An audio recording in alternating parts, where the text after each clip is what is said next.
Hey, how's it going, guys? Ancient Rune here, back with another Wonderlands build video, and today I will be going over an update for Spell Stab. The old Spell Stab still works perfectly fine, but this one is much better. Before we used Spell Shot and Stabomancer for Alchemical Agent, but now we use Spell Shot and Berserker with Blast Chill. We also now use spells as a damage source with Double Knot. Berserker gives a lot better formula, and for some reason that I don't know why, Blast Chill just feels better and stronger than Alchemical Agent here, which mainly isn't the case. This build is mainly about maximizing the Spellblade power, as it is really strong, even though it was nerfed all those months ago, but now with the inclusion of Double Knot to have super strong spells. The save file for this build will be in my Discord link down below. You can also find my Twitch, where I stream Wonderlands and other games from time to time. And if you like this build, make sure to like the video and subscribe if you haven't, and I hope you guys enjoy.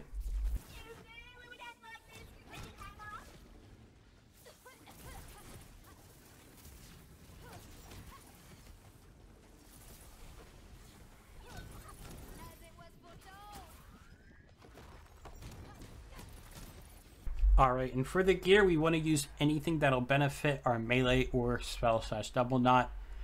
I mainly like to use a live wire because it can be kept at low ammo for shell casing rings, and it's just a double dipping melee thing, which is just really nice. It counts as damage source gear, so it just gets your global, elemental, conditional, global damage debuff, and then I don't know if live wire can crit, but if it can, then it'll double dip crit. But I'm not 100% sure. Then I have a Tooth Raider. This is just for shooting out bosses to get better melee damage. It's really good because the melee bolts are a pure molt to the melee damage formula. That's why it's like in every build.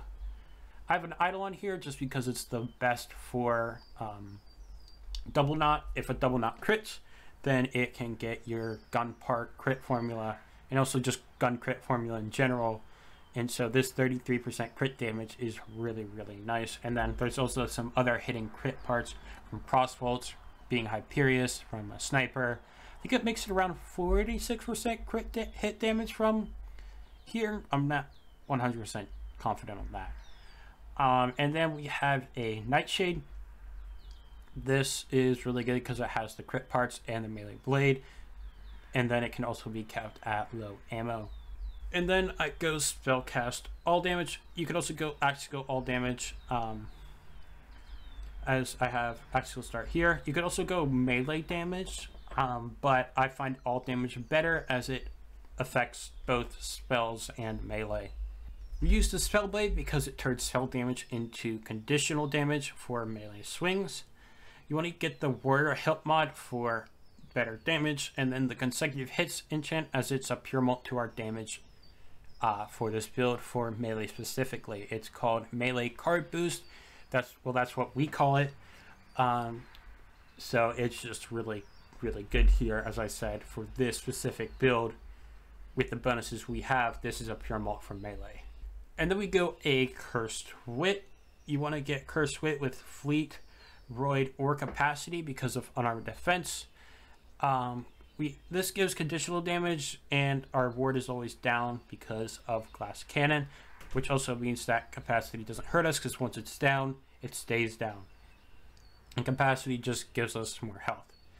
Even though this conditional damage is additive with Spellblade bonus, Cursed Wit will boost spells, Double Knot, and Blast Chill, things that Spellblade will not do. Spellblade only boosts melee swings. And then we use the low health enchant for better survivability. This max health regen is really good, and the main reason for taking it, not the damage. The damage doesn't really matter as much, though it still is really nice. I use an ascended version to get more HP from turning capacity into health from unarmored defense. You could also use a body ring for great survivability. It's a little less damage, but you stay alive a lot better. This is amazing if you don't have the right gear to survive, as that can make or break it. You'd want to use a capacity part. I have health part here, but capacity part would be better. In the end, it doesn't matter. You just want a good body ring. Capacity just ends up giving more than the health part from an armored defense, which is why I usually take it. For the amulet, you want to go Sacrificial Skeep, as it's amazing survivability option for the amulet slot. Dirge is also amazing for getting back polymorph, especially if you don't have Blood of the Fallen. But the legendary effect isn't the main thing to look out for. You mainly want to look out for amulets with all damage and berserker or spell shot power. All damage will boost all your damage sources of melee spells, double knot, blast chill, so it's insanely good. And then spell shot power will boost everything because of Warp Paradigm, which is our choice here, and Spellblade because it boosts spell damage. But Berserker Power boosts Blast Chill, and I actually prefer Berserker Power if I'm using a double knot armor, which we are here, but it is more gear specific to really make that choice 100%. In the end, just whatever one you get is nice. Element doesn't matter too much, just get something that matches a damage source or just use Frost. For the spell, you really just want to use any meta spell. I really like using Wicked Gossip, as the ricochets that it does will double dip, and then into the double knot makes it a triple dip. I don't really have any options because I didn't really feel like getting many. I have a laser hand here as it's also strong. Ice Spike is also another go-to, as they're just really strong. Laser hand, if you didn't know, gets up to 100% crit chance. It's a common grab spell. It's really nice. And then the same thing with the gun, just get good enchants that help you build. All damage, melee damage, even spell damage will be good. So optimally, you want to get double knot armor, as this allows you to get Berserker Capstone and still have double knot. Berserker Capstone is really good, and then you also get Iron Squall for some swing speed. But we have some other options. There is the Berserker Spell Shot Armor, which gives Icebreaker, which is the only skill that matters in this combo. Same with Spell Shot Stabbo Armor, only double knot matters in the end. It's a pure multi-art damage.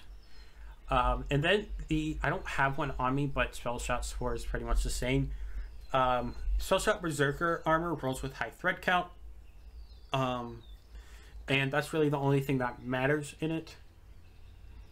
It's also these two, especially the Spell Shot Berserker and Berserker Spell Shot, are really good because they boost both our class powers, and we benefit a lot from both of our class powers. So that's why they are still really good. You do change your skill tree a little bit, which I will explain during the skill tree part, but it's really good in the end. Another thing you can do is you can find an armor that rolls Blast Chill and then go Spell Shot Capstone and use some of the longer cooldown spells. This would probably mean not doing shell casing rings, as you'd need to shoot your gun. I'd probably recommend the Nightshade here, because it's multi-pellet, easy to proc.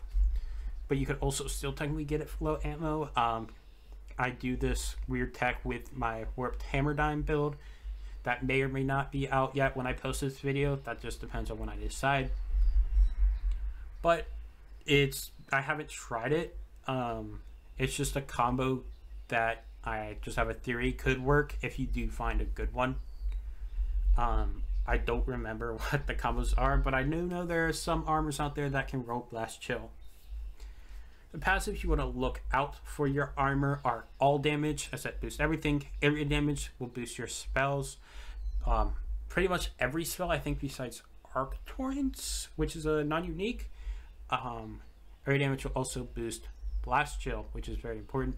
Spell damage, as it'll boost everything because of Warp Paradigm, using spells, and also Spellblade. Melee damage is really good because we're doing melee. Ability damage a lot with Blast Chill. Melee crit chance and spell crit chance, so for better critting. Ability crit chance doesn't do anything because one ability crit chance is very low for base, and then also because Blast Chill can't crit. Max word capacity is amazing for survivability, and I wouldn't use it really with Cursed Wit, but if you get one, it's not the end of the world. Also, movement speed is really good for survivability because it helps you dodge attacks. I use a Warp Paradigm here for turning spell damage into melee and ability damage, and this helps a lot for melee. Ability damage will boost Blast Chill, and of course, melee boosts melee damage. Cape of Tides is also really good. I think I have some here. Yeah, Cape of Tides here. You just don't want to use fire weapons with this. because I think it makes sense. You lower your fire damage. If you're using lightning or frost, which you mainly are, this is really good. It could be better than Warp Paradigm, but I really like Warp Paradigm synergizing with this too, which is why I'm biased towards it. Amalgam is really good for just getting a lot of passives. Selective Amnesia is great for getting all damage. It takes your movement speed and puts it, just makes it all damage. You don't even have to be moving, just takes your movement speed stat. This is where you'd probably want to prioritize movement speed over all damage roll, or just and rolls in general. You don't want to use Cursed Wit, as the dot from Selective Amnesia gets your damage, which you get full Cursed Wit damage on yourself, which means you need a lot of survivability. So it's definitely not worth it if you don't have all the survivability gear. Mosquito Mantle is also good, as it gives a bonus element based on your damage source, and also gives spell or action skill cooldown part, and both will help there. You want rings with spell damage, as it will boost Spell Blade and spells, and also go into Warp Paradigm. Melee and ability damage also aren't the worst things in the world because of Blast Chill and just your melee in general. You want to look out for melee crit damage, melee crit chance, spell crit damage, spell crit chance, and then gun crit damage can be used based on the gun you hold. If double knot crits, then it'll take the crit damage. Same with how it does the with the crit damage on the gun card, as I mentioned before. And then also action skill cooldown, action skill duration, and spell radius are also really nice to look out for, but not a top priority. I use shell casing rings, as they are optimal, as you can keep your weapons loaded magazine, but any ring will do, as well as it has good passives, and that's the main priority. And then the reason we use Polymorph here, as it's a way to activate action skill start, enchant, and enrage, but even better is it's a way to stop tough enemies from being a threat. There are plenty of enemies that are pretty tough, stronger than others, and you can just polymorph them to become a skeet. They can't do their attacks, and you can just attack them, or just leave them there and chill. And then for the skill tree, there are a couple ways you can spec this depending on your gear. With perfect gear, and if you like taking this from the save file, or just really good gear, this is the optimal spec, getting down to Blood of the Fallen and getting some Iron Skull, and then getting Double Knot from your gear. So I'll go over this first, as this is the main thing, and also it'll just kind of explain everything else. Magic bullets we get because it'll turn spell damage into gun damage, and Double Knot gets gun damage. We go spell sniper for spell crit chance, fauna mana for spell cooldown and action skill cooldown. We don't go mage armor, we go prestidigitation, but this is a floater and could literally go in just warming up as well. If you're using body ring, take mage armor. We just don't take mage armor because I'm using a Cursed Wit optimally. Glass cannon, so our ward isn't recharging, but we do get spell damage instead. And this is also synergizes really well with Cursed Wit or any well-depleted shield. High thread count gives us more spell weaving stacks, which means more spell damage to boost pretty much everything we have. And then I go Savagery for the melee damage. It's just free damage there. You could go Ancestral Frost, but it's low percent point, so it doesn't matter. So I choose melee damage. Unyielding, when enraged, gives 1.5% max health regen and not missing health regen. Well, I shouldn't say not. It gives both things, which is just really insanely strong and great survivability. Pretty much a must-have. The Old Ways is conditional damage. I take this the same reason as I take Cursed Wit. Spellblade conditional damage is only for the melee swing. Old Ways will apply to all of our damage, meaning it's still very useful. Icebreaker is a pure mult to our damage, and if we're using frost stuff like I am, I mainly use this as frost, as it will help build up Icebreaker. Cold Snap is used for the movement speed, which is just really nice, and then Frost efficiency helps a lot with Icebreaker. Unarmored defense is used for survivability. 50% of your ward is taken away. This now counts as your ward full there. And then it turns into 150% of that ward goes to health, which is insanely strong. We go Blood Frenzy for better survivability, as it returns health, kind of like the body rune.